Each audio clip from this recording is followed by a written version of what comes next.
Well, it is that time again, everybody. Hope you are doing well. My name is BirdDog John, and I am back in action. In those scenarios, it's good to neuralize the cameras. You guys know that best. Very straightforward. Plug it in, go to the web UI, link the source, walk away. You know, like super simple. I keep looking over at the chat, and I keep seeing you are full of it. Tasty, spicy meat snacks.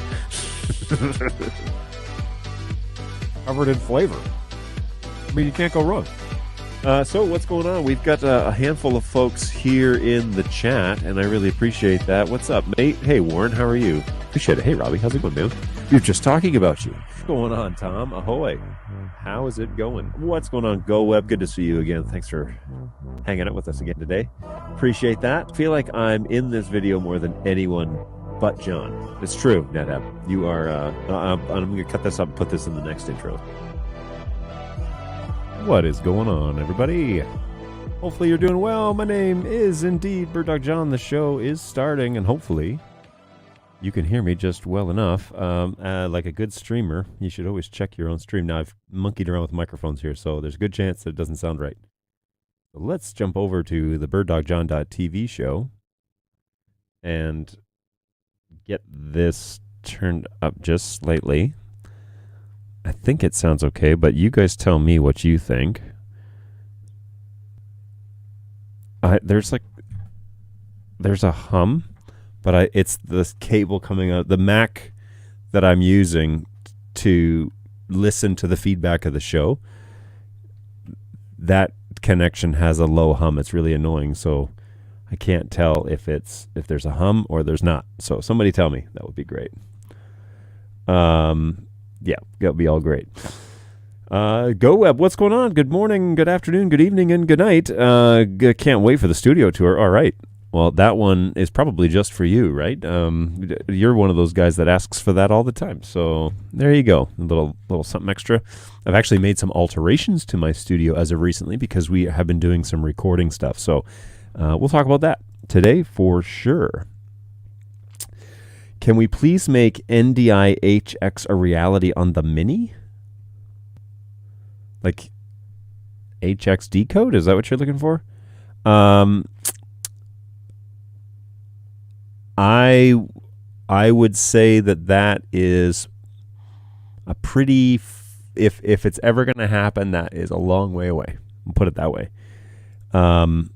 Because I think Mini, the last update it's going to get is NDI 5. I do not believe is I don't think Mini is slated for Silicone 2. At least I haven't seen that on the dev list, so I don't think HX is coming to Mini, but I could be wrong. I've been wrong before. I will 100% be wrong again, but I don't see it on the dev list, so I think that's pretty safe to say. Everybody knows today's show, unfortunately, is not brought to you by Ember Mugs. Keep your coffee hot and your creamer curdled. Maybe one day we'll have an Ember, an encounter with Ember people. I would love to have somebody from Ember on the show just to talk about it, because we talk about this thing all the time. I use this mug every single show. Oh, that's a little too warm, isn't it, that shot? So this camera was moved to do some additional recording stuff that we were doing, and so now the colors are all off. So we can actually color correct this in real time. So let's do that. So one of the fun things that we do on this show is I show you P200. I show you how, I guess I don't necessarily, okay, well, I can actually do that. So let's present, share the screens, Chrome tab, P200, and go live. Whoops. Okay, cool. So now we need to log into this camera. This is the web UI for this shot, and I have both up on the screen out of vMix and a monitor that's actually running on a BirdDog Play, and so I can see both and compare both. And you are watching live the camera itself that I want to alter, and then the web UI. So let's go ahead and jump over. Oh my goodness. Well, here is the reason, folks. When I restarted this, it went back to its default configuration, and yikes, that doesn't look right at all. Went back to its default configuration, And I should really save these settings and make that, what is going on here? Okay, so we're going to go there. I'm going to pull some of the blue out. I'm a little too jaundice. Okay, so let's just cut between these two. What do you guys think? They look all right. I'll watch in StreamYard too. And maybe I'll make this full screen now so you can compare. Yeah, it doesn't look too bad. Might be still a little bit too warm. So let's try that. Just to tone it down just a smidge. Let's try that again. I think I like that. I think so far that's what I want to do. Wait a minute. Where's my... Oh, crap. I turned my blue light off. So I turned my hair light on, but I turned this blue light off because we were doing some recording. So let me turn that on. That might explain some of the issue here.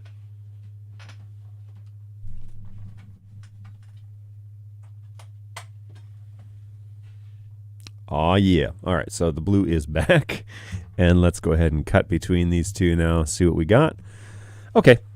I'm going to live with that for now. So we'll fire up the playlist again, let it go through. But all right, so that's that for now. Let's call that good. There's no one here but us chickens. What's going on, NetHab?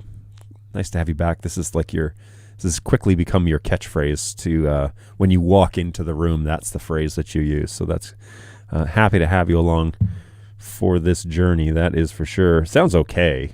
Go Web. Thanks for the confidence. Sounds okay. Martin Richardson wants to look at this. Who?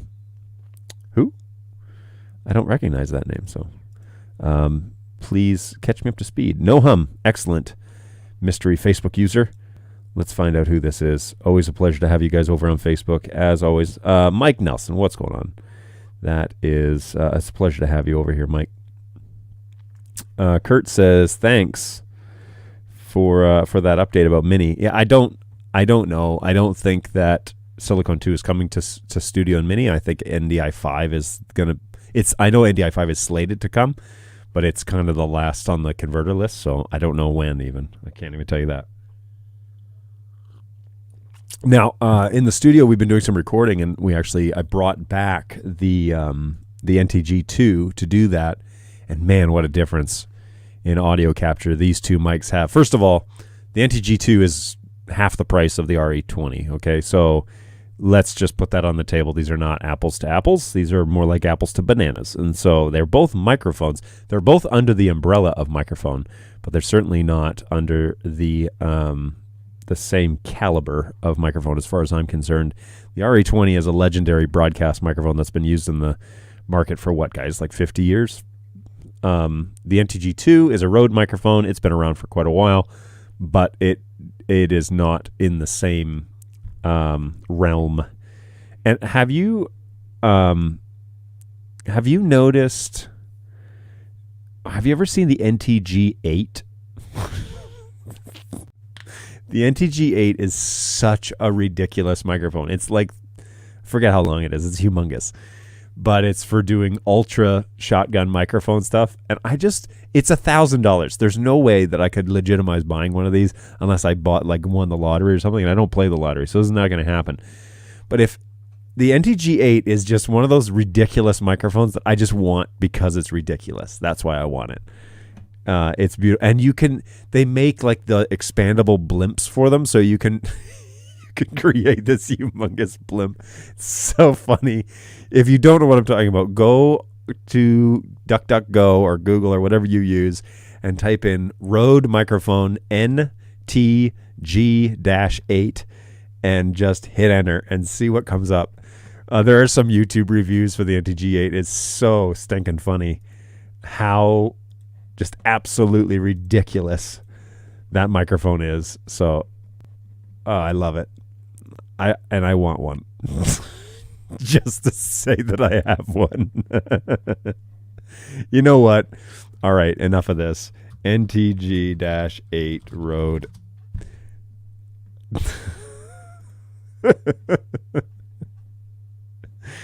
How many feet is this stupid thing? It's so humongous. It's great. It's a hilarious microphone. NTG8 moisture resistant long shotgun microphone. So let's throw this over here. I'm going to change the tab that I'm showing away from this to share this tab instead. So this is the NTG8. This is the end of it. This is the full thing. It's really hard to get an idea as to how long it is. But like, why on earth? Why? Why on earth? I should look up compare to like NTG2. Compare NTG2. NTG8 to NTG2. Okay, they do a comparison with NTG 4, 3, 2, and 8. Let's look physical size. Where is it?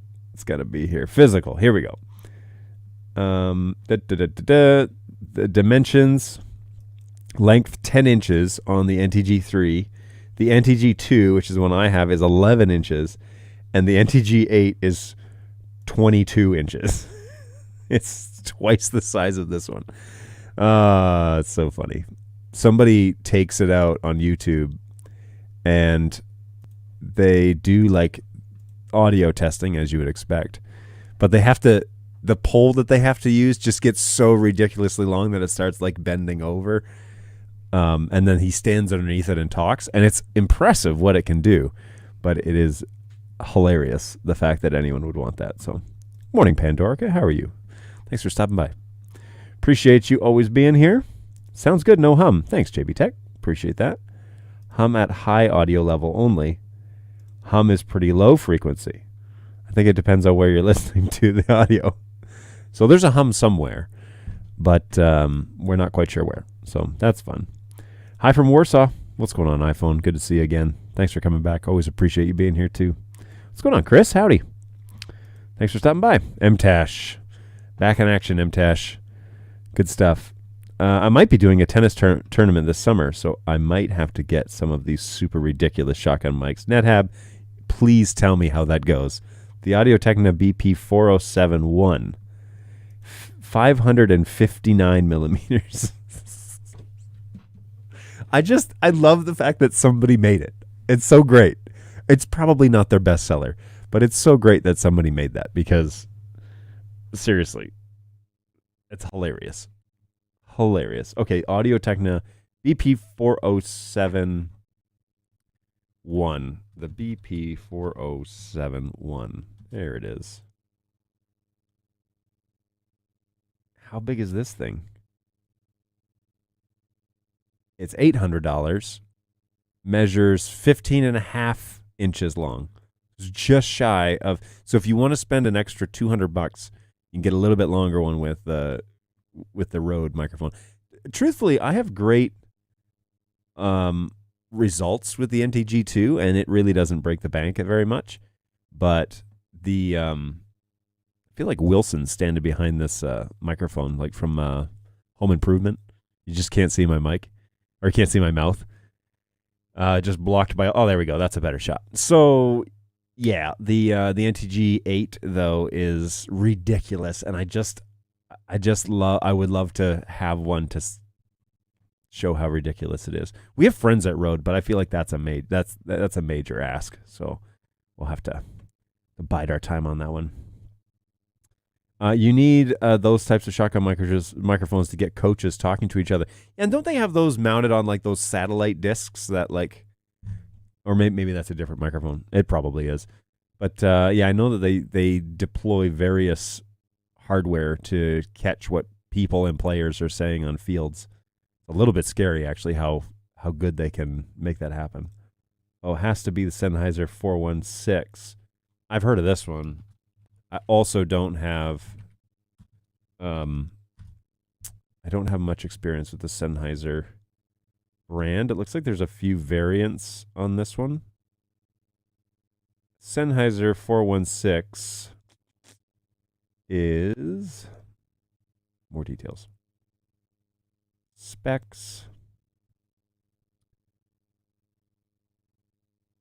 I'm one of those nerds that like I love microphones, but you can okay. So this one's half the size of the NTG8.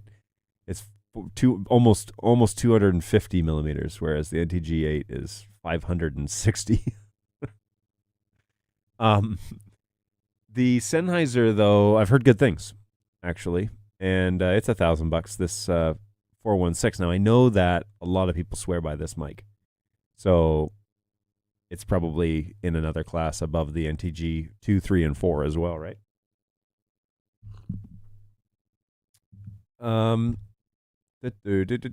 What audio mixer do you recommend for Mix Minus for a small audio setup? Well, there's a little bit more to ask in terms of that question. Go Web.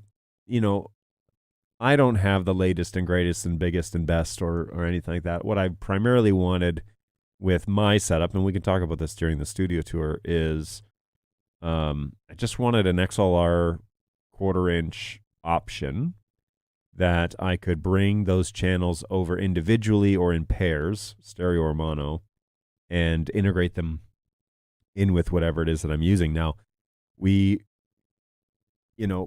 use various things here in the BirdDog studio. Maybe let's lower this. We use various things in the BirdDog studio in terms of what it is that we're trying to accomplish. So we do various videos and training stuff that you've seen on the Knowledge Database or over on YouTube or for this show or whatever, right? We did a webinar with Dan Mile a little while ago, right before NAB, actually. And so he was remoting in from Vegas, and I was showing a presentation, and he was kind of narrating, and that worked really well. But that was a different setup than this. I used this microphone. I probably should have used the NTG2, but I used this microphone and did like an interview with him afterwards, and that was great.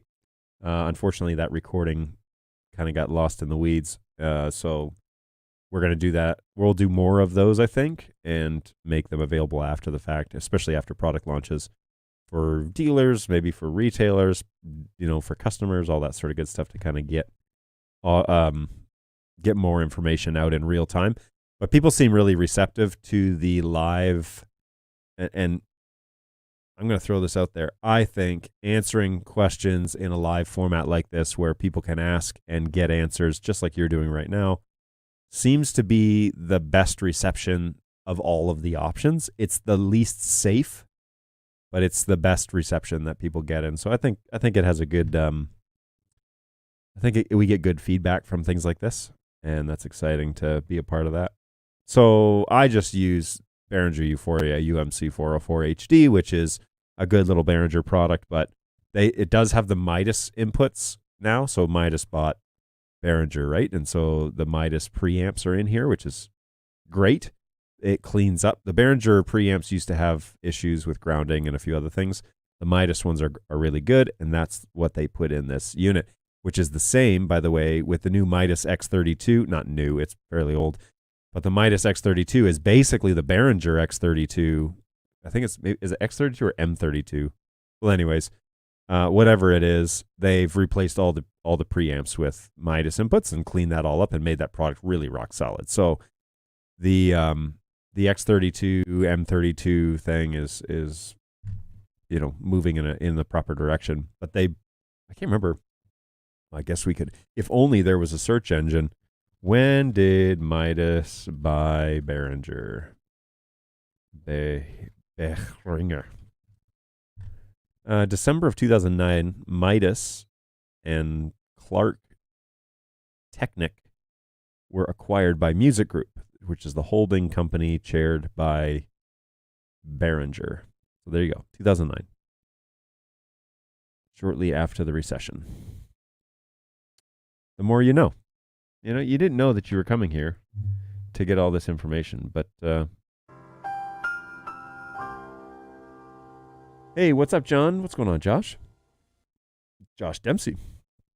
I'm in a public high school. If we're interested in sending NDI from our TriCaster Mini to each classroom, is there a way to send out to about 200 plus play units, but only give access to our Mix 1?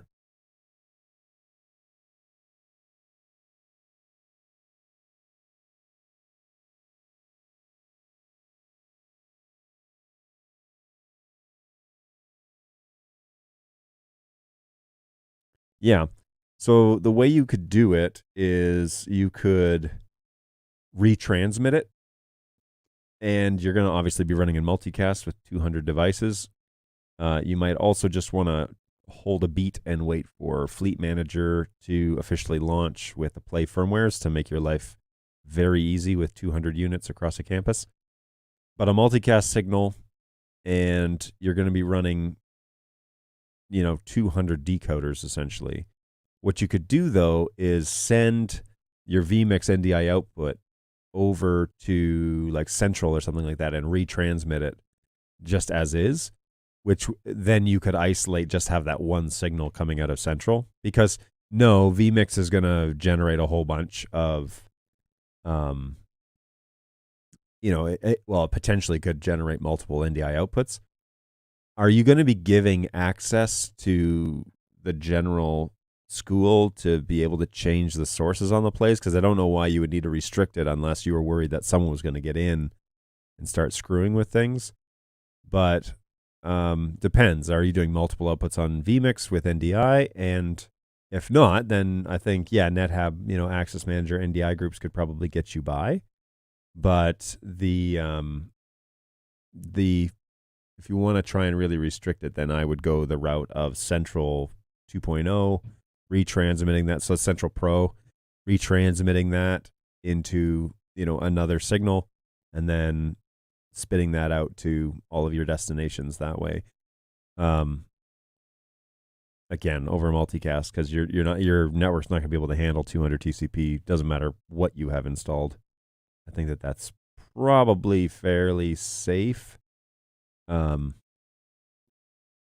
you have one in each classroom. I'm just trying to figure out the use case, like for basketball games, or what were you hoping to use it for? Would you ever be running 200 decoders actually showing the signal, or what's the story there? Just like to know more about the install. That seems fascinating to me. There are podcast-specific audio mixers depending on how many people that you have. It's true. And I can do 4 channels on this one, so technically, and individually control them, bring them over individually into vMix if I want to. Now, I'm bringing over channels 1 and 2 in the same inputs, and then 3 and 4 in the same, just to kind of keep it easy. But if I'm ever having an interview, like if I have the NTG2 pointed at a guest who's on the other side of my table, that would be channel 3 and 4. And this one would be 1 and 2. So that would be the way to kind of individually manipulate them inside of vMix. And actually, we could demo this right now, to be honest with you. Where is my... So what I could do is show you actually play the NTG2 audio. Whoa, just came into my ears. So I could play the NTG2 audio in here and swap it so you could hear the difference.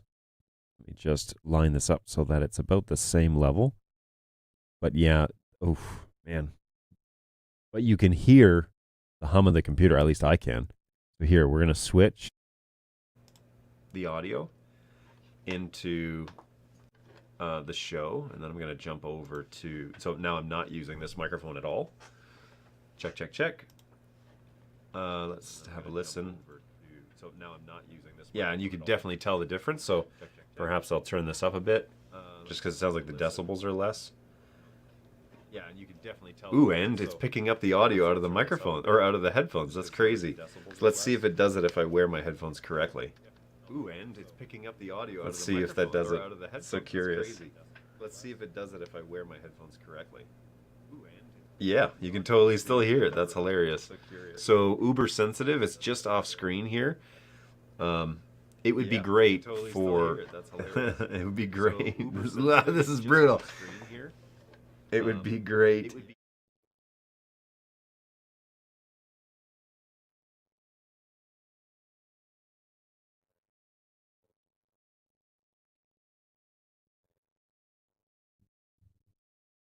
Okay. All right. So now I'm eliminated from there because yikes, that was a doozy. Wow. Such a massive difference, man. There's a difference between a shotgun.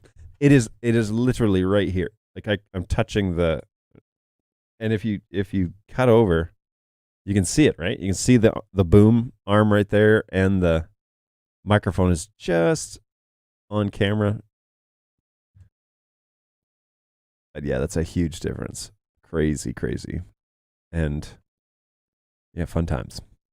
Okay, so there's the audio difference between NTG2 and the RA20. And like I said, I genuinely feel like they're on different playing fields. So crazy stuff. All right, so hey, what's going on, Christopher? What's the pin configuration for the audio in the port for the P4K? P4K will be tip ring sleeve. It's an input, right? So audio in is going to be TRS tip ring sleeve, and it's going to be left, right, ground in that order. Does the signal have to be balanced or unbalanced? It should be balanced by the time it gets to the camera. It should be the final signal before it gets there. So tip ring sleeve, yeah, left, right. I'm sorry. Yeah, left, right, ground is the sequence for the TRS input on there. Actually, for all of our devices, for all of our cameras, they're all TRS, and then the encoder decoders are TRRS. The AKG D900E is 668 millimeters. Oh my goodness, that's insane. I'm gonna have to start like doing comparisons. What's going on, iPhone? We already said that. Hey, what's going on, Quincy? Judson, good to see you, man. Thanks for stopping by. I now have my 9 P400s, 3 cameras going on 3 sites in the UK. Plan was to use Cloud Connect to manage and have workstations at each site to convert from NDI to SRT and back to the NDI site. We will have a VPN between sites. Can I just run NDI over our VPN? I will say that layout in theory should work, but it has not been tested. It's not like BirdDog sanctioned. So you can definitely give that a go and let us know your results. I'd be very interested to know, but we don't do VPN testing. Does the new wireless cam, what's going on Facebook? Let's jump over there first. Does the new wireless cam that will be shipping have the same lens as the P120? It does, but it's an HX camera, right? So there is a difference in terms of the process between the P120, which is doing and the P120 and the X120, because they're different NDI protocols. But I do believe the lens is the same, yes. Hey, just came in, thought no audio, all is good. Oh yeah, sorry. That was me switching microphone. But you can clearly hear the difference, right? Like, this is why I love this microphone, because it does such a nice job in capturing just this, and it gives like a full body sound to anybody's voice. But when you switch to a shotgun, it's going to capture everything, and it's going to lose. I should look at the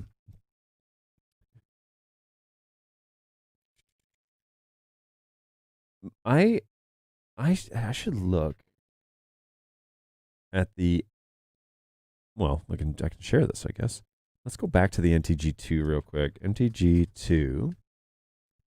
This is the mic that I'm using off camera for recording videos. And honestly, for what it is, like, it's $270. That's a great price for what it does. And it has a little battery. You could put a battery inside, so you don't need to supply it with phantom power. Now, I do, because I have that here on the Behringer UMC 404 HD. But you can run and gun with it with a battery, and the battery life on it is something ridiculous, a few hours, whatever. So there's also a selectable 80 hertz low cut filter, which obviously would probably take the hum out of the sound, but it would lose parts of my voice because I have a lower register. So what do you do with that, right? Potato, potato. So that's always fun to try and figure out, and it's really just playing around with it and testing it.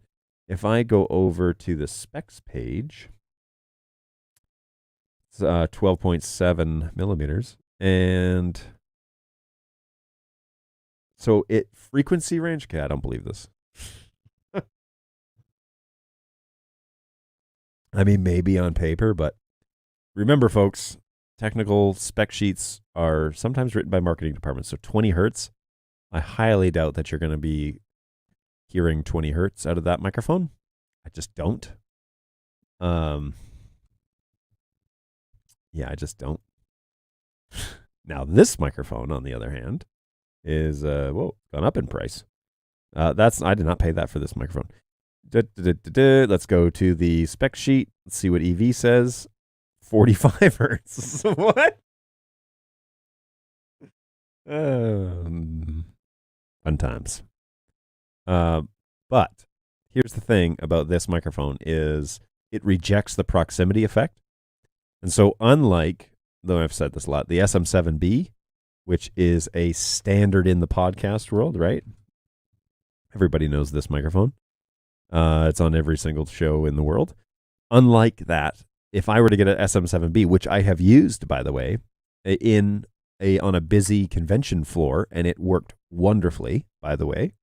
I'm not poo-pooing this microphone at all. The SM7B has its place for sure. If I was in a noisier environment, and quite frankly, I kind of am in a noisy environment because the guys are doing work out there, and they should be doing work out there. So it's not a perfectly quiet environment. This thing has a proximity effect on it that when you listen with headphones, it is insanely, it's like so close, right?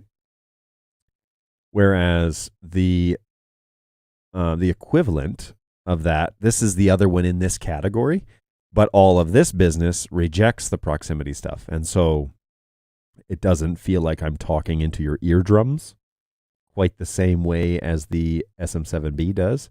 But the SM7B is so crazy diverse. Yeah, it's so insanely diverse. People use it for instruments. People use it for singing. People use it for podcasting. People use it for interviews. People use it for, all sorts of creation ideas. And so if I were to put them on paper, I would say in terms of versatility, that microphone, the SM7B, is probably, actually it's over there, right? That microphone is probably a little more widely used for a broader range of things. But in terms of audio quality, I actually think this one outclasses it. It's just a subjective opinion, though. You may feel differently. And again, if you came to me and you said, I want to get a microphone, I want to do this, this, and this, there's a good chance that the SM7B would do all of those things excellently, and it's cheaper. It's $50 cheaper. So there you go. To each his own. But yeah, all good. Hey, good talk on mics. Our TVR 2B class is taking the SBE CRO cert test on Friday. That is a mouthful of acronyms that I don't know many of them. But congratulations. Let us know the outcome, Joe. Always interested to know what people are up to. And if the TVR 2B class, I'd be interested in knowing more about this. The Loyola School of Communication and Design says we use the PR40 mics in our podcast rooms and love them. PR40. Let's have a little look-see. PR40. Boom. Ooh, I know these microphones. I mean, I've seen them. I don't know them. $350, so a little bit cheaper than the SM7B. And I have seen these quite frequently on podcast shows, the PR40. So whoopsie, sorry. So yeah, I have heard good things. Let's see what everybody else is saying. So we scroll down here to reviews. Oh, you should definitely put a review on B&H's website. Looks like they could use some love. And if you've had a good experience, actually, this goes without saying, if you've had a good experience with a product or like a sales team or a support team or something like that, do them a massive favor and let them know, because those things keep people's dreams and hopes alive. I'm just putting it out there. Okay, let me keep going here because I've been scrolling. If it shows up on the scope, it counts as being heard, right? I have no idea. I'm not going to say anything to that effect. Okay, I mentioned proximity effect, but we don't seem to have it. I think the RE20 is in our master control and studios. Ooh. Seriously, I love this mic. Now, the classic is the like greenish khaki, like military green version of this. That's the classic. But if anybody knows me, and if you haven't noticed by the show, black hat, black shirt, black headphones, black mic, black boom stand, black background. It's just, and what I love is I add a little bit of flair with my that was almost a massive coffee accident. A little bit of flair with my blue wall here. So there you go. I use the RE320. This is also a good microphone for all that stuff, and the RE20. Yeah, the 320 is a nice mic. Instruments, singing, vocals, etc. Yeah, and I'll be taking this weekend to do some vocal work with it as well. So it's a good microphone. I'm excited to have it. It's mine. It's my personal one. I bought it. So I'm taking it. I like the SM7B, but I prefer the RE320 and the 20. Any reason why, Mr. Judson? I have two cameras, the 200 and the 400, controlled by one BirdDog keyboard via PoE. We're struggling smoothly controlling the pan, tilt, and zooms for a middle school musical. Any tips? Yeah. Hey, James. Thanks for stopping by. So, yes, the first thing out of the gates, and everybody knows that I'm going to say this, is usually the make sure that your NDI network is set up correctly. Okay, so something layer 3, or at least a network that is running in layer 3, because the keyboard relies on the MDNS to accurately get that data all the time. So please, please, please double check your NDI network. Make sure that you've got a router, a DHCP server, DHCP reservation list issuing IP addresses correctly. Make sure that those MAC addresses are registered on that whitelist and they're being issued the same IP. That means that your MDNS will have updated routing table data automatically, and won't be relying on the system doing it manually, which it's not great at doing. So, and the system and just meaning static networks is just not great. So if you're having intermittent issues or smooth control or cameras are running away on you or something like that, the network is number one. If you want a shortlist to that, we can make that. Actually, I think it is now available on the knowledge database as to what we recommend, but you can certainly email us over at help@birddog.tv, and my stellar agents, I have 3 of them who answer tickets all day long, and seriously, as far as I'm concerned, we have the best support system in the entire industry, in the NDI industry for sure, hands down. And I'm not just saying that because I made it. I'm saying that because we have great response. It's free. There's no SLA required. We treat you like a human being. We really desperately want to get you a solution that works for you. We don't have many canned responses unless we find a bug that we know is going to cause a lot of emails. But for the most part, these are real people with real feelings and families and pets, and they're doing life here in Michigan. And I hired them because they're great people. And seriously, so reach out to us at help. They can get you that list pretty fast and let you know how to set up the NDI network. And then the next piece that I would recommend is probably, if you're running on the latest firmwares, the super fine control when it comes to PTZ, you may want to set that threshold, dial that back. Because if you're finding that the cameras are going from, you're moving it a little bit on the joystick, but it's moving too fast, you're going to want to dial back that threshold and shorten that window so that when you go to 10, it only goes, the fastest speed you're moving is not the fastest speed on the camera, but it's, relatively controllable, especially with the joystick doing that sort of thing. But you have to be on the latest firmware to do that. So be careful. But I would double check on that as the second thing. And Society of Broadcast Engineers, the class is Radio Master Control Ops. Gotcha. Thank you. I'd appreciate that. So when everything, I'm assuming you mean PoE plus, right? Because those cameras are going to need more. They're going to need 30 watts.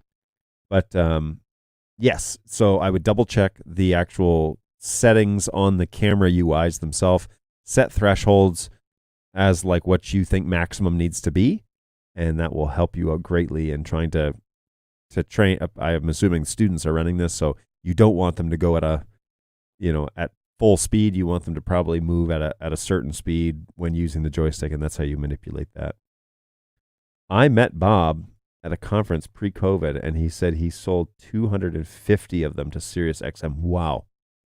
I mean, if you do that, you 100% need to be telling people that that's what has happened. The reviews, though, like, why are there no reviews on?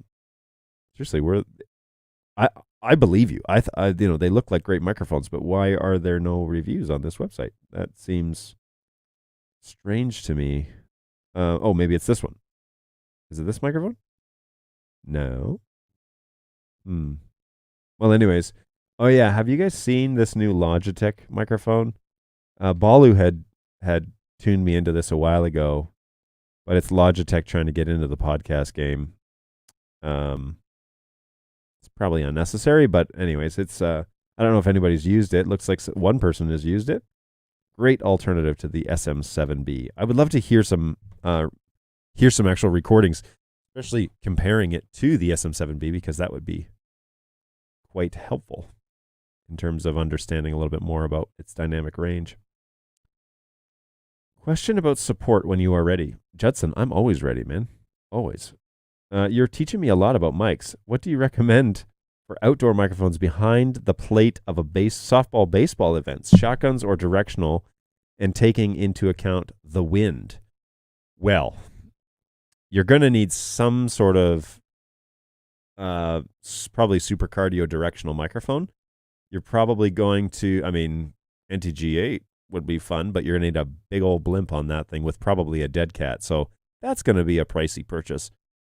But if that's what you're trying to get, if that's your goal, then yeah, if you're trying to get audio, now if you're trying to get ambient audio, that's a totally different microphone.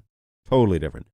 If you're trying to get people talking and coaches' instructions and ball players, swearing under their breath and all that sort of thing, well, yeah, an NTG8, probably for the infield would probably be okay.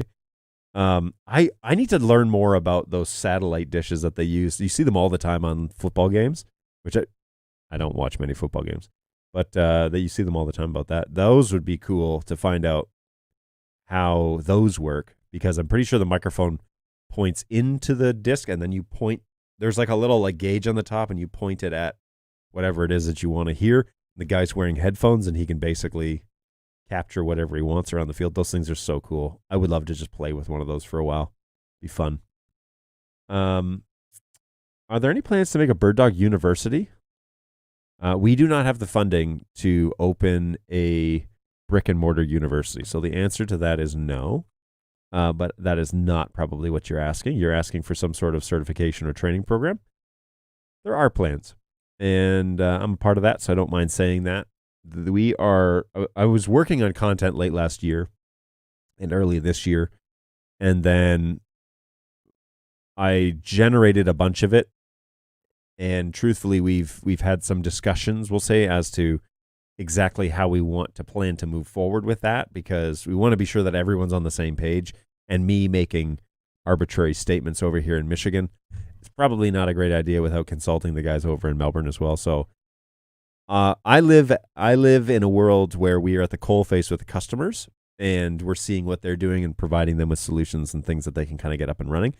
And when it comes to network recommendations and what's expected and all of that, we see things differently than how perhaps they were conceptualized. And so there's a merriment of those two concepts that needs to happen. And the good news is that we just hired a couple of guys to basically be those middlemen. And so sometime in May through July, that team will be in Melbourne, and that ball will get rolling. So yes, there are plans to make that happen, and to at least give more training as to here's what it does, here's what every button does, here's what all the products do. And as things get updated, those training mods would also get updated. Judson says, proximity effect, versatility, and very robust chassis. I once mic'd a Bodesaw at a live show, a Bodesaw. The artist said that he had never heard herself in a live monitor without massive feedback before. Just a stellar microphone. You're referring to the Which mic were you using? Did you say that you were using the RE20 or the 320? That's so cool. Do you have a recording of that? Like any sort of thing that I'd love to see that too. That'd be really cool. It'd be cool to see how you did it. I'm that nerd. I mean, I appreciate great video, but I'd like to see how you made the video. That's also pretty exciting for me. Hey, make sure that your PoE is up to specs. I had a camera with video out. Good, but the camera control would not move. It was a PoE issue. Would not move. Yes, the PoE Plus thing, if you're using a 4250, for example, you have to go in and tell it to switch it over to legacy PoE class detection, because that will supply 30 watts at all times. Whereas if you put it on the new one, it learns and that screws things up. So yes, it could be a PoE problem, as Joe has stated. As long as you're talking microphones, what is a modeling microphone? Slate Digital ML1. A modeling microphone? So ML1.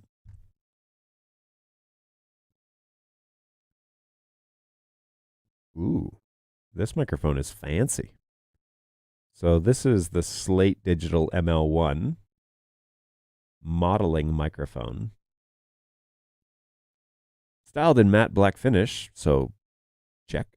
The Slate Digital ML1 is a large diaphragm condenser microphone that is meant to be used the virtual microphone system or the virtual recording studio. Microphone captures a linear frequency response between 20 and 20 kilohertz, with minimal distortion. In this way, it can serve as more detail. In this way, it can serve as an unpainted canvas on which you'd apply the digital color of Slate's microphone emulations. Wow, marketing. That is a sentence. Indeed, paired with the VRS and VMS, the microphone aims to put heretofore cost prohibitive holy grail mic pre-combinations at your fingertips. Jeez. I would definitely enjoy maybe just hearing that microphone because, good golly, that is quite the sentence. That is for sure. So we got 4 reviews. 2 5 stars, 2 4 stars. Not bad. Sound quality is good, but build quality is so-so. If your budget is limited, this mic is a good choice. Then he says it again for some reason. So, okay. I love this mic. I've had a tube mic for a while, set up along with analog compressors and a tube preamp. This mic sounds better without having to have all that extra gear. Thank you, Slate. And finally, I've been able to AB the ML1 to some of my high-end mics, and pre-combos have gotten very similar sounds depending on the model used. I don't own the Slate Pre, but I found it to be good, sound good with most of my high-end mic pre-Pacifica APIs. I'm now considering selling some of my more expensive mics, but I probably won't. I think that if all you had is an ML1 to record different vocalists with, then you'd be pretty good to go. I'm now curious about the Slate VMS 1 mic pre. Aren't we all? Aren't we all? I just need to double check on something here.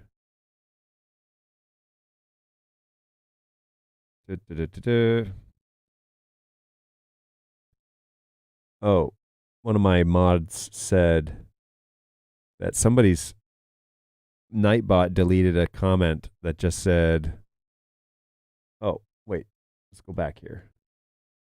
Nightbot, where are you? Or I'm sorry, not Nightbot. MTash. For ambient audio, I use the Audio-Technica's Pro 44. For a windsock, we cover the mic with a sponge. We hear everything, he continues. Coaches, the umpires, the bats, the balls, the airplanes, etc. Thank you, Pandorica, for paying attention. Yeah, that's good to know. Good to know. And so sorry, MTash, for you getting flagged for probably for saying balls and bats. But all good. Back to the chat here. Y'all have great support, but I'd love to see the potential for paid service or repairs of out of warranty We're dealing with that issue right now. The client feels that they don't want to buy more BirdDog products because they can't get it repaired. Who said they can't get it repaired?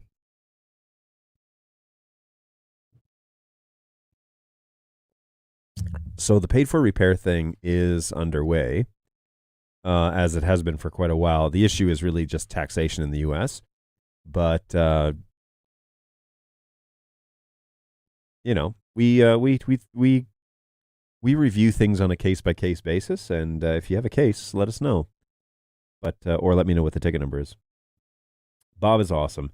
He did sound for the Grateful Dead. Wow, that is cool. And a dead cat windscreen. Quincy says parabolic mic. Parabolic. Boom. Thank you, everybody. I'll check those out. For ambient audio, we use the Audio Technica Pro 44. Oh, I already read that. Sorry.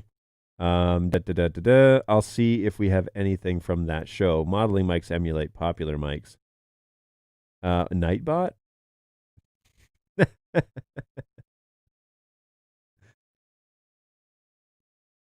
MTash got blacklisted. Oh, poor MTash. All right. Sorry, MTash. 1 second. Got you. Sorry.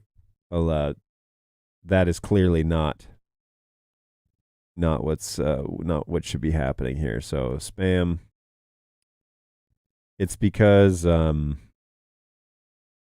there's a list of words that knock people off for stuff like that. Are you actually banned right now? I don't think you are. Spam protection. Where are we here? I don't see a place to change that. Giveaways, dashboard. MTash is timed out for 10 seconds. Yeah, unfortunately, it's automation and not. It's a word list, right? So if we go here, I know it. It's because you said the word balls. But when you're talking about baseball, that's kind of important. All right. You should be okay after 10 seconds. Really sorry about that. We'll sort you out. Poor MTash. For the craziest cool mics, we love Earthworks. Yeah, I've seen and heard these for quite a while. They're all about the speed of the response, small diaphragms, but the lightning fast transient response. This matters in accurate reproduction of capturing and measuring audio. I've seen the difference in SMART measurements. The coherence values are off the charts. Your support staff said there was an option. Send me a ticket number. We'll check it out.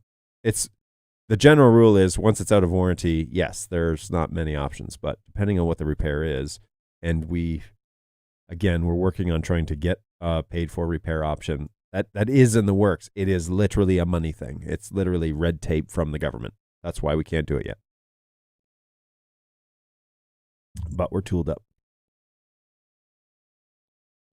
MTash Nightbot says, looks like your last year's model. The only word that I could have used is balls, which it was. So they just banned you again for 10 seconds? Yep, another blacklist. So I've updated it, so hopefully it won't do it now. But oh my gosh, what a mess. See you guys later. See you later, man. Thanks for checking in over there across the pond. Appreciate that. Yeah, Frank says, what's the ticket number? We'll check it out. Okay, we'll do. It's always the government. And Balu agrees. Yay, I made it to the end of the chat. Well, that was a doozy. All right, so what did I say we were going to talk about? NAB wrap-up. Does anybody want to talk about anything from NAB that we announced? I'm happy to go down that road. Definitely do that with you. Any products? Do you want to see any of the videos? Do you want to talk about... We talked a little bit about the X120, but throw it in the chat if you want to talk about anything NAB. But I have promised poor GoWeb for a long time that I would do another studio tour. I'm not too sure how exciting this will be, but I'll definitely do the studio tour and we'll kind of go around. And in the meantime, Balu has brought today's snacks on stream, which I didn't tell you guys I was going to do. But today we're going to do a little snacks on stream, and we want to do that before we start the actual. Where's it here? Here it is. Before we start the actual segment for the studio tour. So let's go. John's just making up stuff to start drama. Look, I don't know. Look at him. Wish me luck, folks. It's my first Vegemite experience.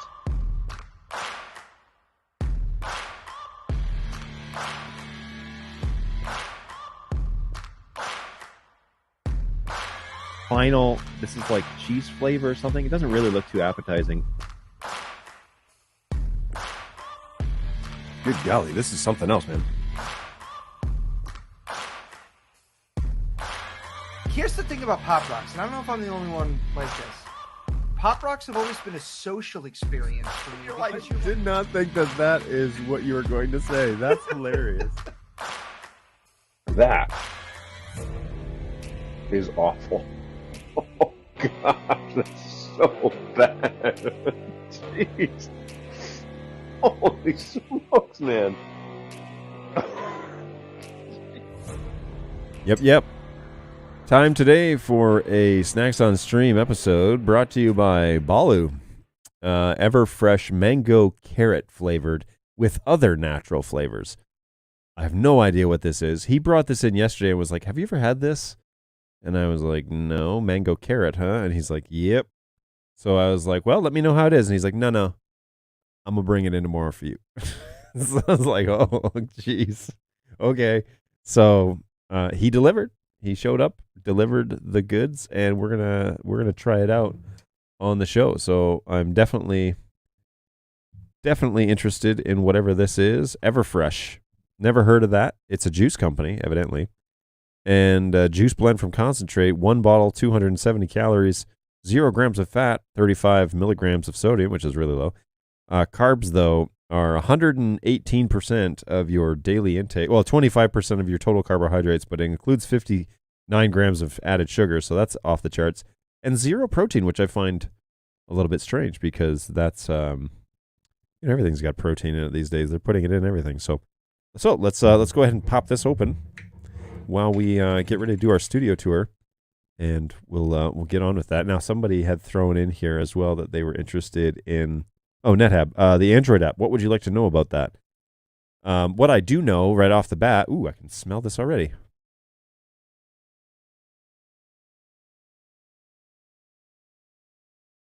Okay. So interesting. 59 grams of added sugar. Yeah, senseless. Added sugar. That is exactly what the label says. Now, so it'll be a sweet drink. All good. I'll try anything once. Well, not anything, but anyways, I'll try most things once. Okay, so the Android app is basically the way that it's pitched on the website, and we can look at that together if you'd like. It looks like this. The Android app is basically turning your Google Chromecast or Android device into an NDI receiver, but the catch is that if the device, so the way that I've been talking to the engineers about this particular thing is, it's not supposed to be available in the store if your Android device can't do it. Okay, so Google does a great job of vetting which devices can run certain applications, and if yours can't, it shouldn't appear in the App Store for that device. And so if you've got a relic of an Android and it doesn't meet the requirements for the app, you shouldn't be able to download it. Now, with that being said, we're reviewing the Chromecast qualifications because somebody downloaded for Chromecast and it was causing an issue. So they were trying it out, testing it out, and we found that out. So that is what that is. But it's basically allowing NDI to decode on your device, on your Android device. So that's pretty cool. It's a pretty great little update, and I'm excited that that's a reality because I think that will make it a lot more versatile for people who just already have infrastructure that's already Android based, and they can add it to their fleet. So can we use the P120 and I'm assuming you see the P120 and the X120 in the same setup. How full NDI behaves with HX3? Well, they're both NDI protocols, and so they should be able to be on the same wire. Whether or not they'll be in sync is another question, but yes, you could use it in the same setup. I don't know what your results. I actually don't have an X120, so I can't tell you I can't pull it up and, you know, put these two cameras side by side and show you what the difference is. But maybe I should be able to. When I get one, maybe that's what we'll be doing, because this is a common question that people have is, what's the actual difference between the two performances? And so depending on too, like, are you using Wi-Fi? Are you using hardline? Are you what are you going to do? So the HX3 stuff is a little bit different than the HX2, especially on the licensing side. So I know that they're working at getting that kind of finished up and ready to roll.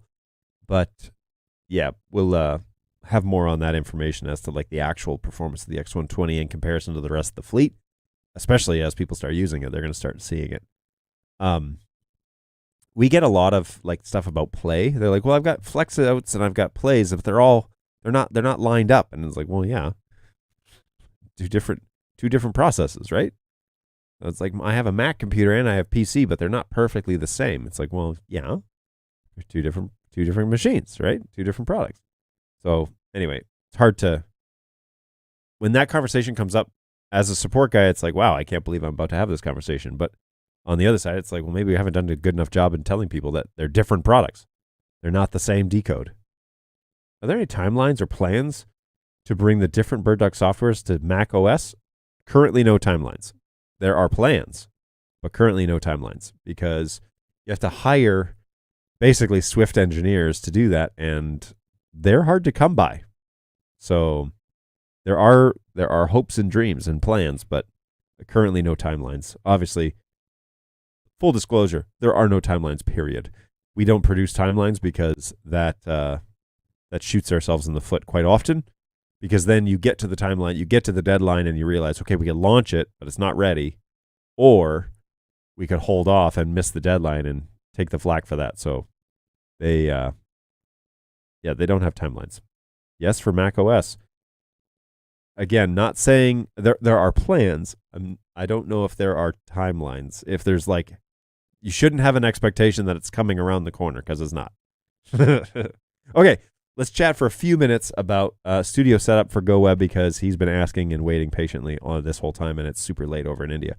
So here we go. So I am running this in my studio. I've pieced this together over time, and as a general rule, that's how it goes. And so if you're starting down this endeavor of creating a studio or trying to create a show, and you need to decide how it's going to look, it's up to you, man. Like, it's up to you at what level, how much investment, how much budget, what you're going to actually do to make it all happen. And even though you think that you're never going to get to a certain level, just give it some time. Go into this endeavor giving it some time, because things happen with the passing of time that you do not or cannot foresee, that will push you into a realm that you weren't necessarily preparing to be into, but will get you there. And so, good example is this show, right? Started with BirdDog back in 2019, and I started doing the show around that time, and it was in my office. Like, literally, it was a bedroom that I made into an office, and it was very unofficial.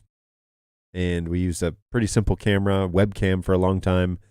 You know, terrible microphone at the time, and we progressed slowly to get better audio and all that sort of thing. So I don't even think you can find them anymore, but the original videos were me not in a studio, but me in a very warm bedroom, because I had a massive computer generating all sorts of heat, and I was running it out of Streamlabs OBS, I believe. So I got a camera from BirdDog. I got a microphone that I had for a long time.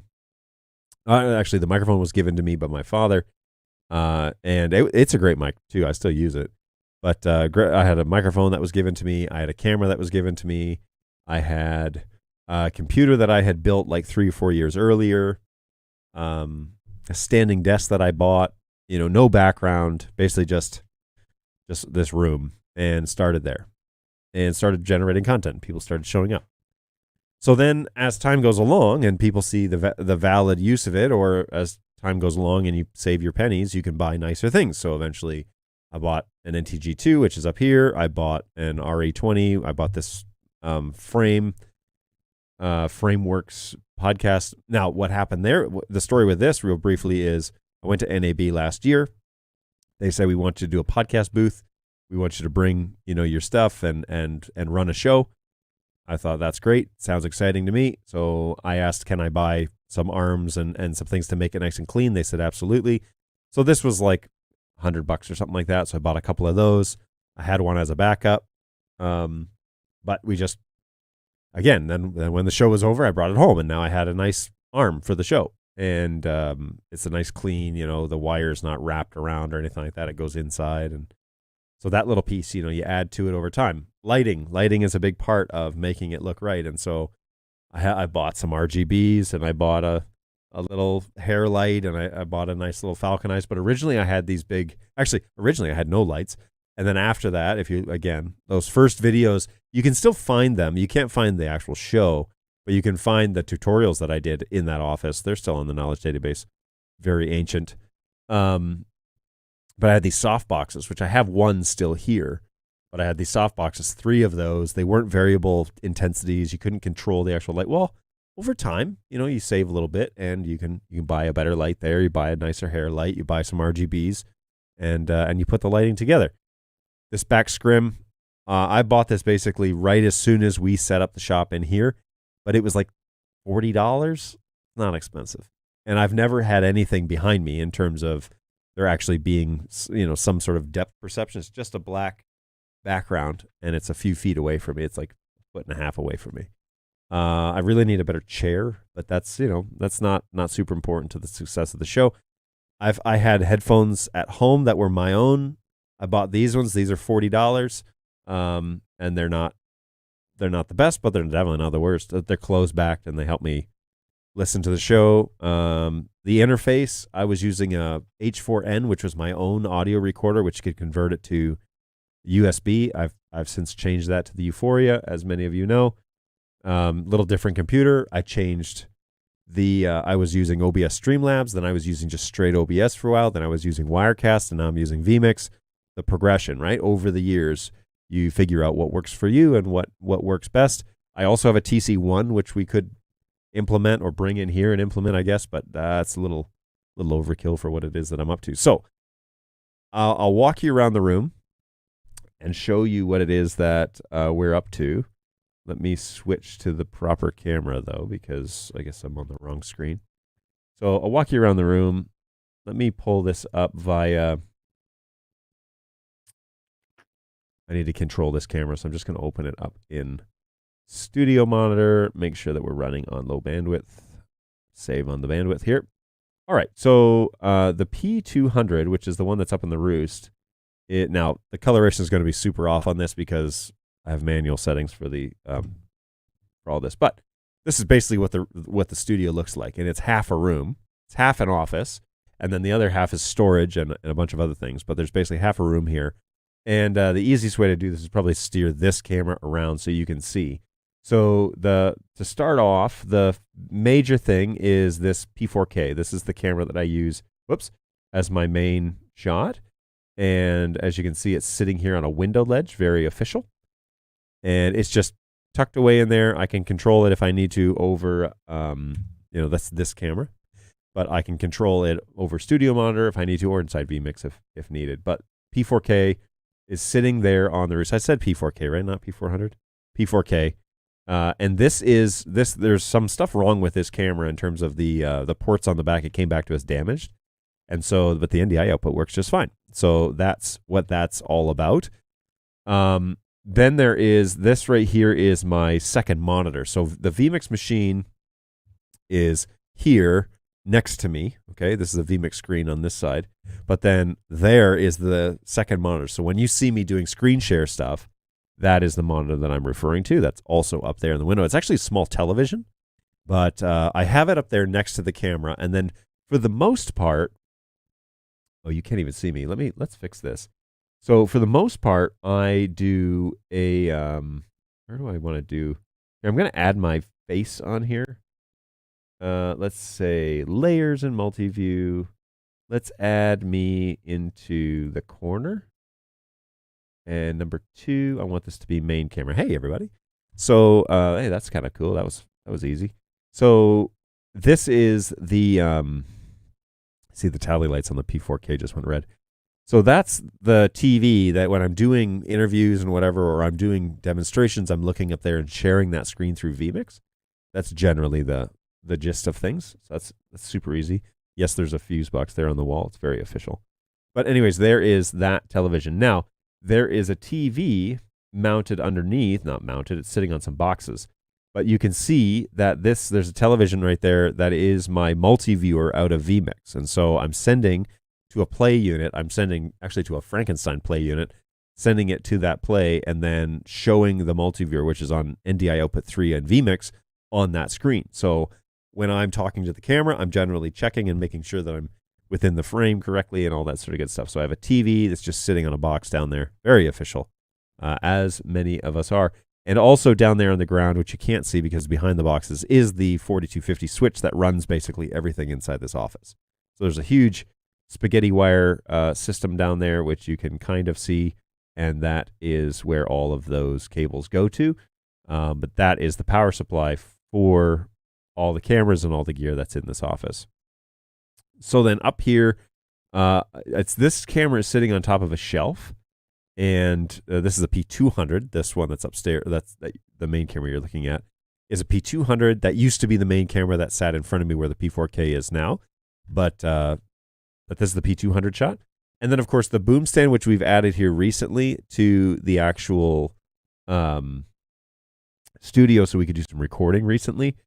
That is an NTG2. It's on a boom arm, which has a counterweight on the other side, which you can barely see. I'll turn this off now so that you guys can, now that we're back to the main show. So there's a counterbalance on the back side of this. You can see the corner of the shelf. The 200 won't look down that far. But there's a counterbalance on the back of that, which kind of holds this microphone up at the extended range that it is. I should actually raise up the main post now and bring this back down the other way to get it out of the shot for the most part. But just for the placement where it is, it could even go on that side if I wanted to, but whatever. I'm not that picky in terms of what that's doing. Okay, so this screen is the vMix machine. This computer and screen, so there's a Mac Mini that's running underneath this screen, and there's a power distribution box underneath that, which turns on and off all my lights. This screen is the StreamYard computer, and where I'm looking at all the comments and everything like that, so I'm running that in real time on this side of the studio. And then, of course, the boom arm RE20. This is a Falcon Eyes light. It's a circular light that, I wonder if I could get a little closer to that. Maybe the iris would. So yeah, here we go. So this is a Falcon Eyes LED, fully adjustable. Oh, you can even read it there, Falcon Eyes. SO28TD LED light. It does temperature, and it does a bunch of various it gives you various powers. It can also run off of a battery bank. So if you are gunning these in the field, you could snap a battery on the back of that thing and use it, but I just use it with DC power, and then it's plugged directly into this distribution box that's here on my desk. So when I'm done for the day, I just turn off a single switch and it turns off my lights. And then this hair light that we'll get to in a second is on a separate circuit. So I have to manually turn that one off, which is slightly annoying, but not the end of the world, So Falcon Eyes is that light. And then there's a similar box light that is over here. It has some barn doors on it, which I'm using as a hair light. I don't remember the exact brand, but these you can find online, especially here in North America. You can find these online fairly simply. The design of this is a bit strange because you can't really point it down, which is where I'm sitting. So you have to close up the barn doors to get it to kind of throw correctly. But it helps with the light on the shoulders and the hat and the top, but then keeping the background fairly, consistent and dark. So that's been good, a good addition. I didn't really have a hair light before, and NetHab will tell you that it took about 2 years of heckling for that to actually happen. So it's nice to have that hair light now.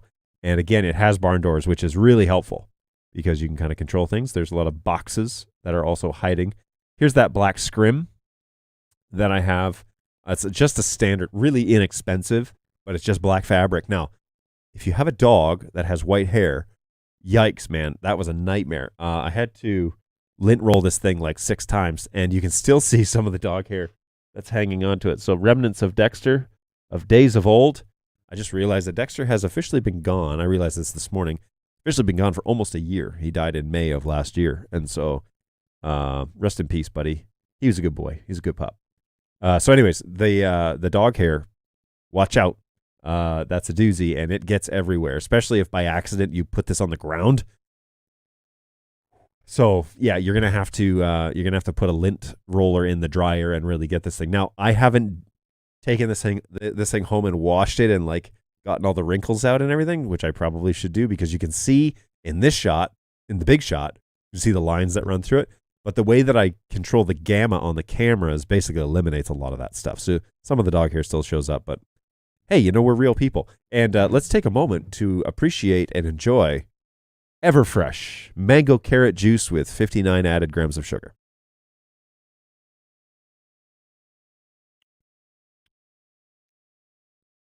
Oh, it actually does not taste like it smells.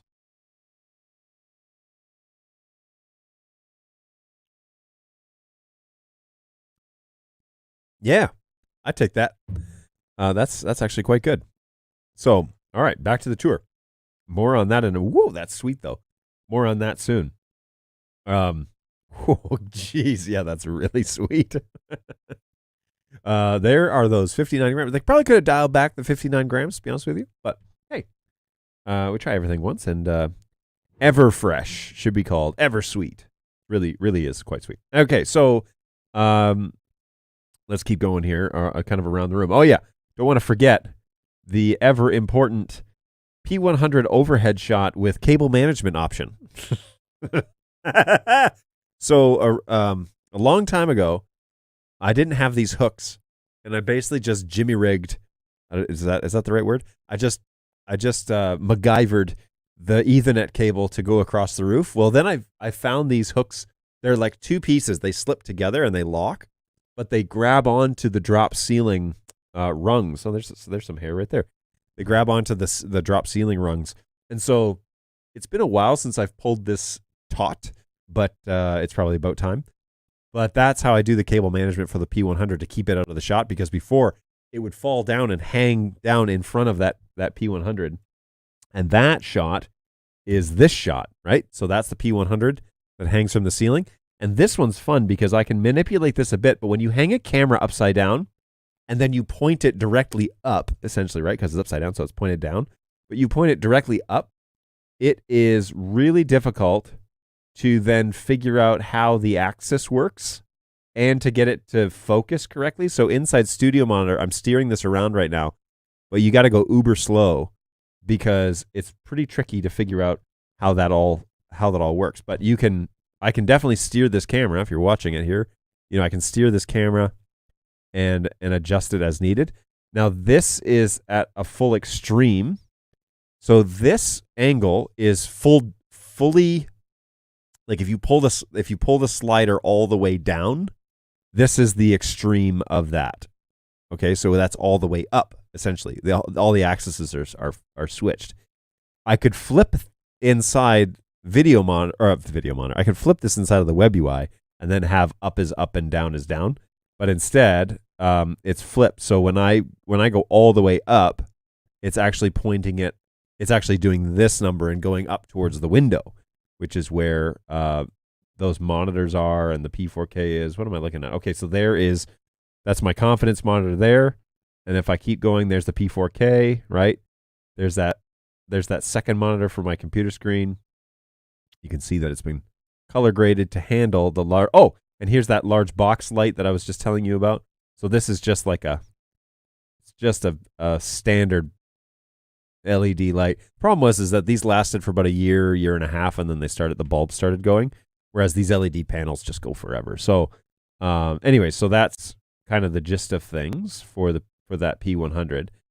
I have yet to get it in this configuration. I've yet to get the P100 to recall presets just like perfectly. So I need to I need to handle that. But anyways, so that is the P100 in the ceiling. Oh, whoops, I didn't mean to close studio monitor. That's the P100 and how it's mounted and how I control that. But seriously, really great for doing training videos when we want to, talk about how to set up your cameras and whatever. That P100 is a good place to have. So there we go. That is that little camera, and there I am again. Let me think. What else do I have here?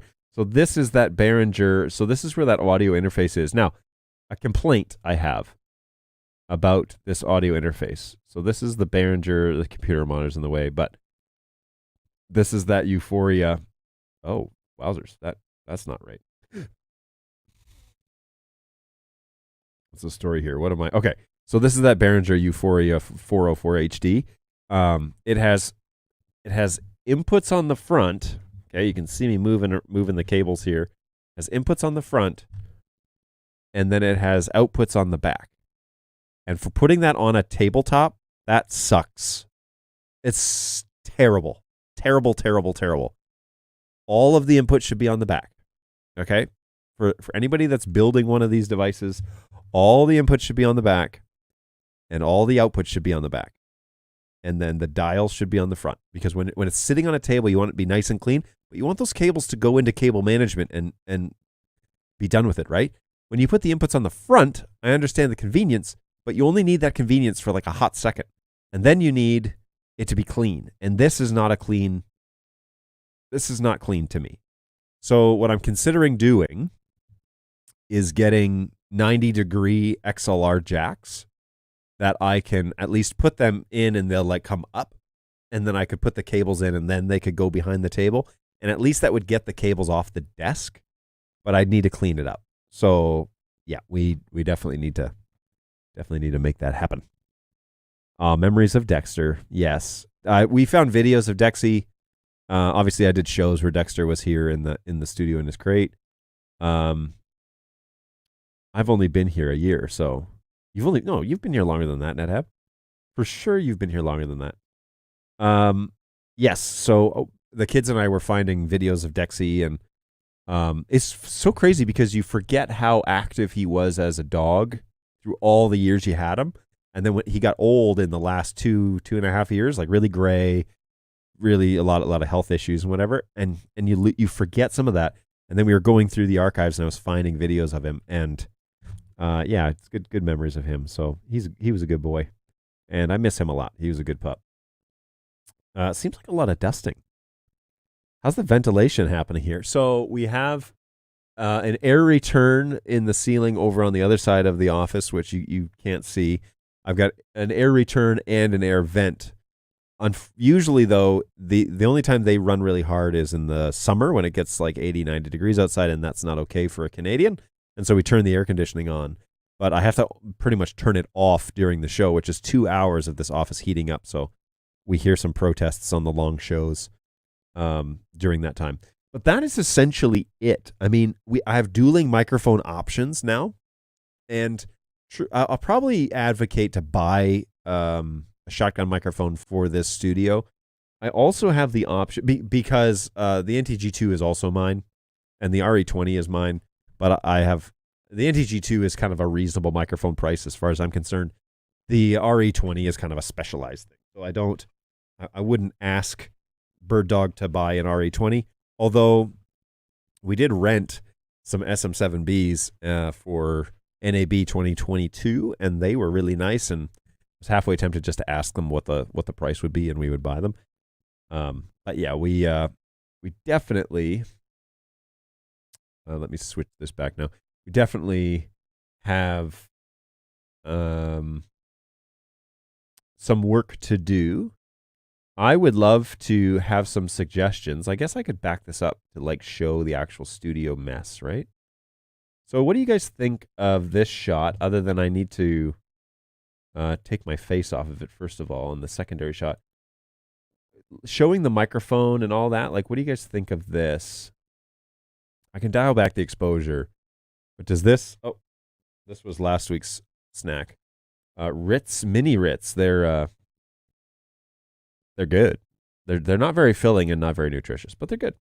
So this shot kind of shows like the work, right? It kind of shows the mess a little bit, but I feel like it's a real studio shot. And I think I kind of like it. I think I kind of like the way that looks. I will dial back the exposure because it's a little much, which the good news is on this one, this is just a gain is all this is. So I can basically eliminate the gain on here. And I'm only shooting in 30 frames. And so technically I could go to 30, but no, I'm not doing that. So let's go back to 60. Let's go up to maybe 3.6 on the gain. Yeah, it's still kind of blown out though, eh? Yeah. Let's compare it with this one. What do you guys think here? These two shots. I feel like that looks pretty good. But it gives more of like it gives more of what's going on in this booth. It means I got to keep my table a little bit cleaner. But anyways, yeah, it gives more of like here's what the setup is, and here's how you do it. Here's how I do it. Okay, it's not how you do it. It's how I do it. And that is the key. That's the thing that nobody says in this industry. And I'll say it because, whatever. If people are going to hate on me, that's fine. These productions, these studios, these things that people are coming up with, most of them are just people trying stuff. And like the ones that do it really well, like you look at the YouTubers and you look at the guys that have these like professional setups and whatever, they started somewhere. My favorite example is when Marquez Brownlee from YouTube, MKBHD, he says, he did a video a couple of years ago now about let's look back at my first video, and he shows him reviewing like a camcorder that his mom had, and he's just giving his likes and dislikes on it. It was his first video, and it's a webcam, no lighting, questionable audio. That's where he started, and he just got better over time, and that's how this works. Is hopefully you're working towards. The goal is not arriving. The goal is the journey. And so if you're moving in a positive direction, that is the goal. The goal is not getting to some place where it's like, great, now it's done, which is actually a pretty common fault in some people's thinking, especially people who have the money but don't have the intuition. So they're willing to fund something and say, I want that production, but they don't know how to do it. The goal should always be about getting to going towards the goal, but if you ever get to the point where you've arrived, you're done. You shouldn't be producing anything because you should always be getting better because the industry is always getting better. So yes, it would be better to work towards a goal. And honestly, that's the story of this studio is I added one piece at a time. I didn't buy a whole fleet of stuff. I added one piece at a time. And as things come to me, I integrate them in or I choose it's not for me. For example, I have a set of microphones that are the wireless Go microphones, and I have a lapel. Sometimes I use it, sometimes I don't. Sometimes it works for what I want to do. Sometimes the NTG2 is the better option. It just depends. It depends on what you're doing. It depends on what you need. But for my everyday show, for the twice a week right here for an hour and a half, this is the microphone I use. I don't use the NTG2. I use the RE20 because it gives that clarity of audio that is what I want. This is the audio I want to produce instead of this ambient sound that picks up the squeaks of my chair and all that. Like, I don't want that. So, Matthias, what's going on? Welcome back. Hey, BirdDog has a new app to update all the cameras. What is the new app? About to do one more update on the P200. I want to try it set up that way. So that app is not launched yet. It's announced. It was announced at NAB, and at NAB they said everything that we're announcing at NAB should be out in 6 weeks. So it is called Fleet Manager. That's what we are looking for. Fleet Manager is not out in the wild yet as something, so you'll still need to do the traditional update. But once Fleet Manager comes out, theoretically there would be firmwares for each of that as well to get everything to talk to Fleet Manager. I don't know what that integration is going to look like, but the program that you're looking for is Fleet Manager, and I am very excited about that because Fleet Manager is going to make everyone's life, yours included, a whole lot easier. Whew. Wow. That's like candy is what that is. The thing about Fleet Manager, especially these guys that have larger installs, is that you're going to be able to update everything en masse. At least you'll be able to see everything that's talking on the network. Again, this is all theoretically, but I showed it here. Matter of fact, I could show it right now if you'd like. Where are we here? Fleet Manager. So this is basically mostly the finished product, but this is a alpha, and it is not officially the final thing. So wear this with or watch this with a small grain of salt, because there may be other things that will be added. Now, I also don't have my screen capture app running, so boom. Okay, so now we're up and running here.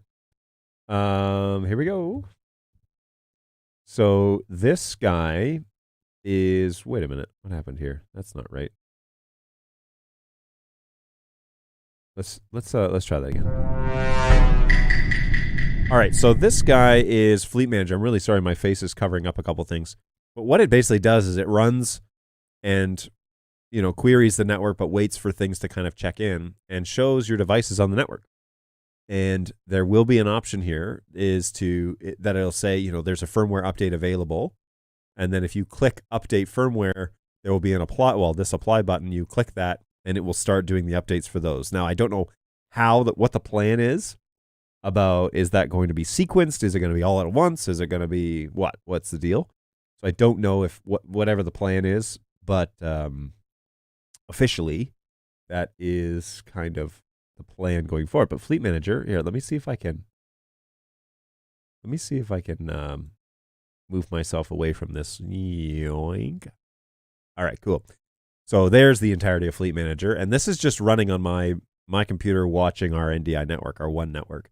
So it gives you all this kind of relevant data, shows you exactly what it is that you're running.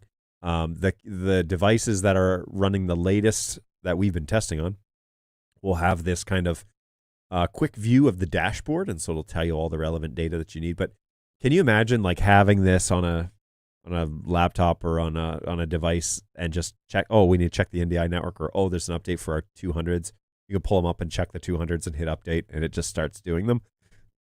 Man, I am so stinking excited about that. So I'm very happy that this is the way that this is headed, because I think that this is not only a humongous favor to me, but it's a humongous favor to the clients as to making your lives easier. So this is what Fleet Manager generally will look like, and hopefully you're equally as excited about that as I am.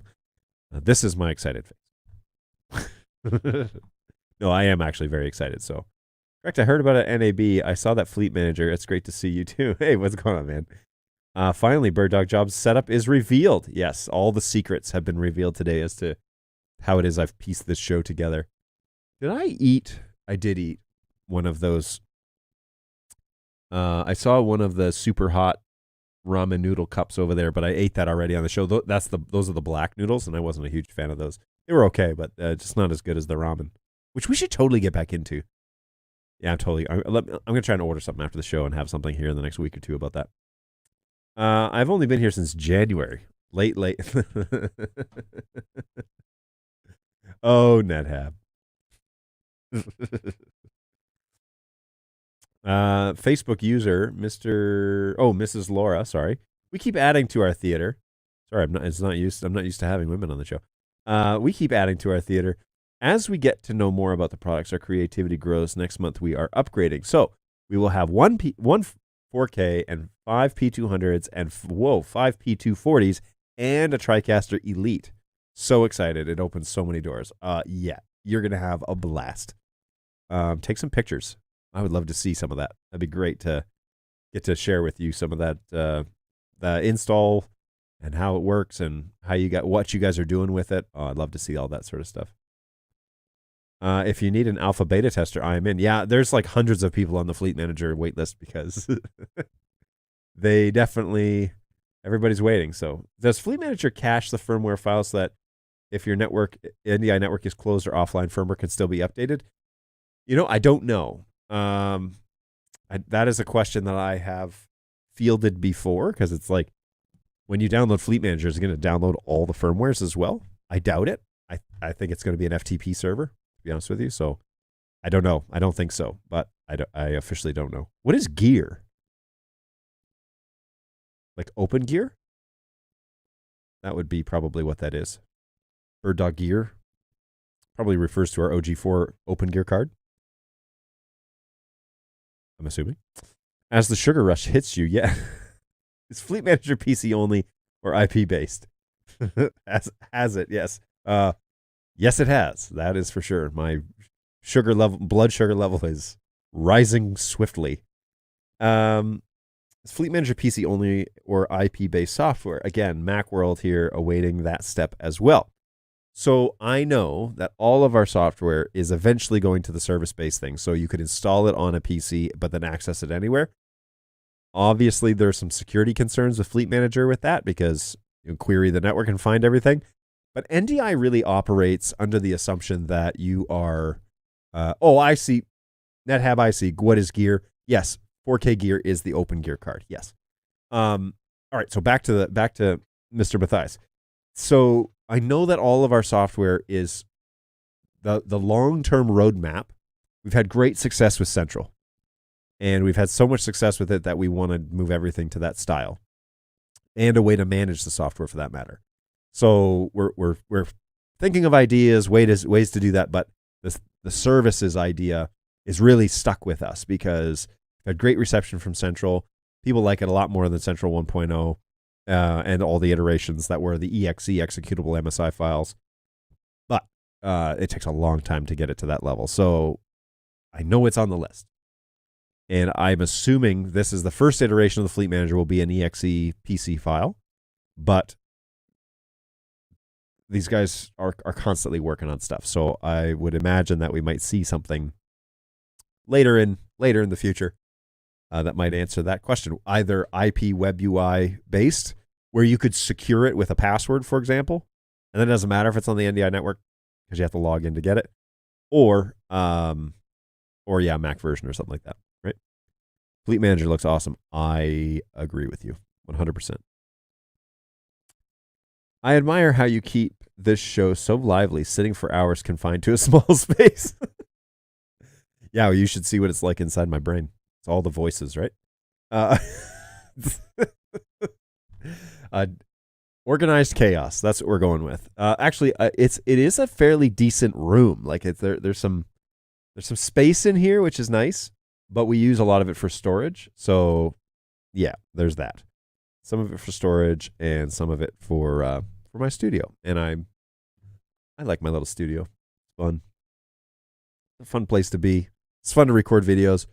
We're doing some stuff right now that I'm really excited about. That'll benefit a lot of people globally. So, I feel very happy about this little studio setup, and I'm happy that I got to drive you through it today because I know how excited everybody was about that plan. So, good stuff. All right.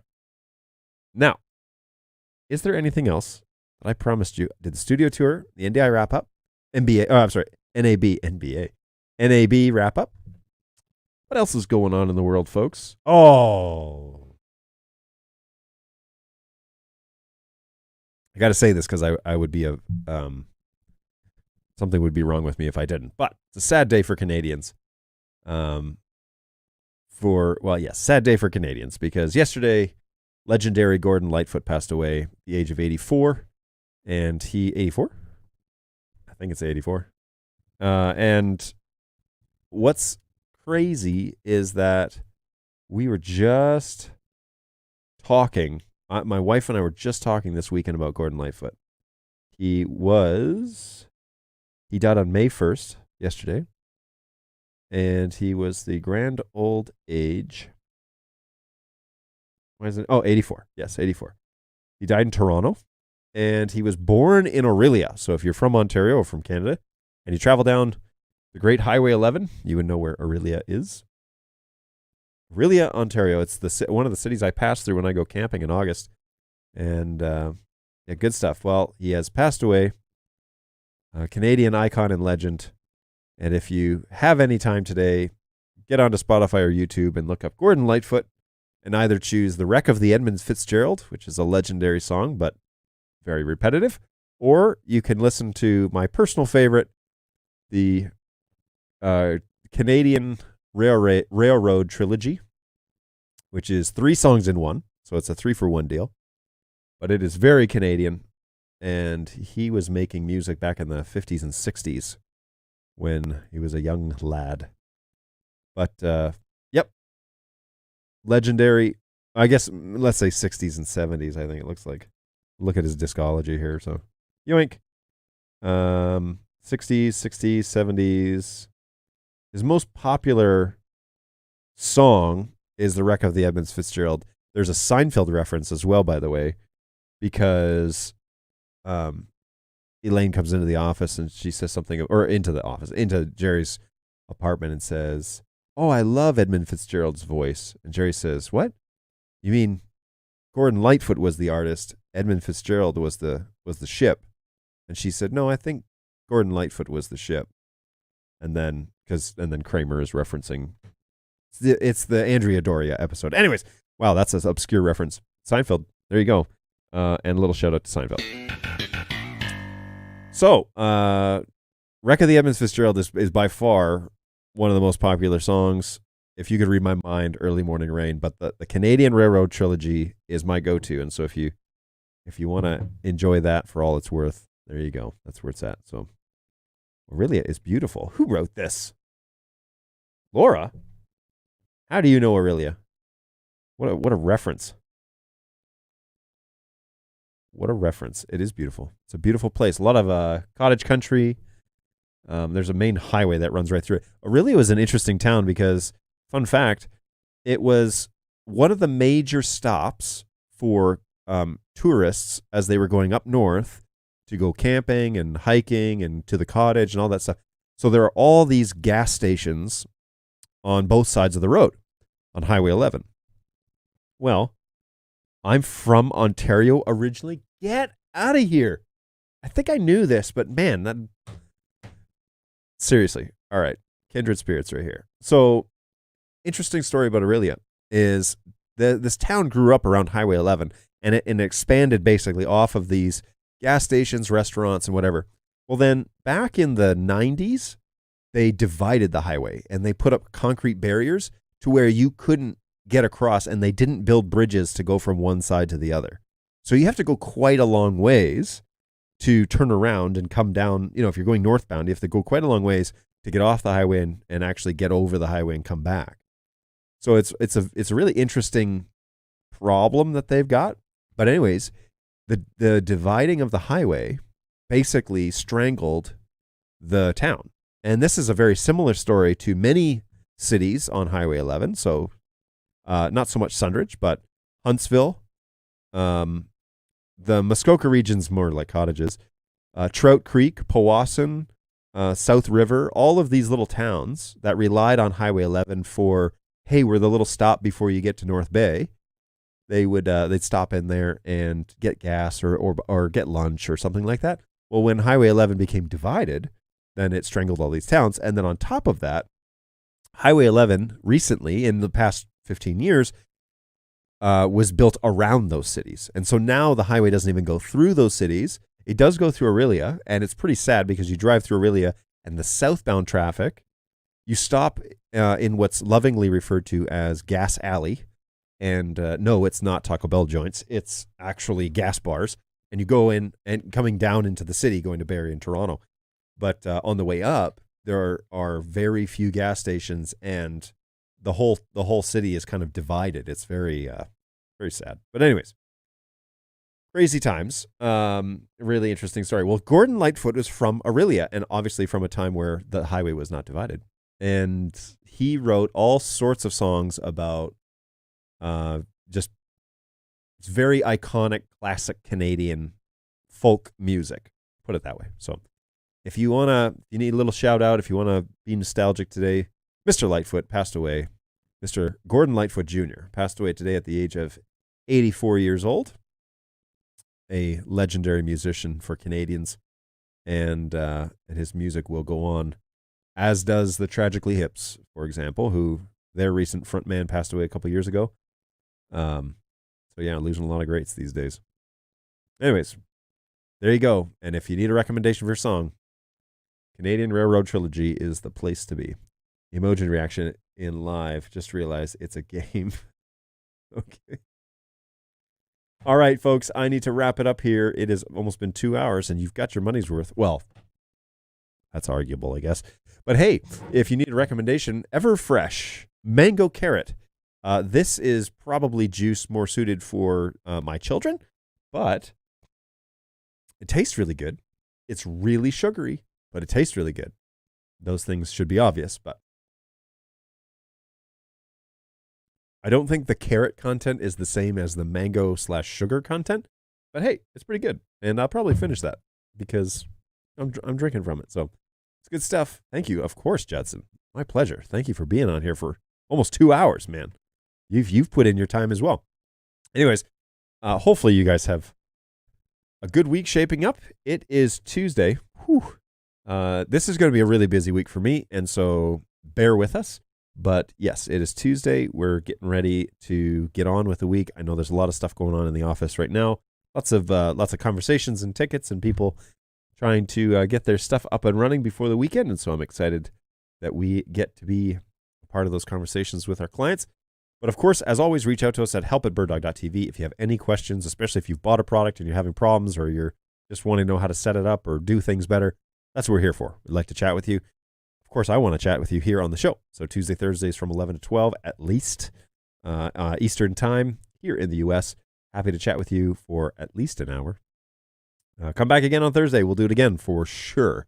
And I'll have to think of something to draw in the crowds because today was the big tour. Maybe we'll see if Jay could give us a tour or who else has a studio. I'll think of something. Don't worry. We'll make it happen. So 58 grams of sugar. Yes, sir. Let's get that blood sugar count up. All right, guys. Man, I really appreciate you. And ladies, appreciate all of you for being here. Thank you so much for spending some time with us. It is always a pleasure. And I can't wait to do it again. So let's roll out with a fun little video, and we'll call it quits. Take care of you guys. Take care of yourselves. Take care of each other. We'll see you in the next one. Bye, guys.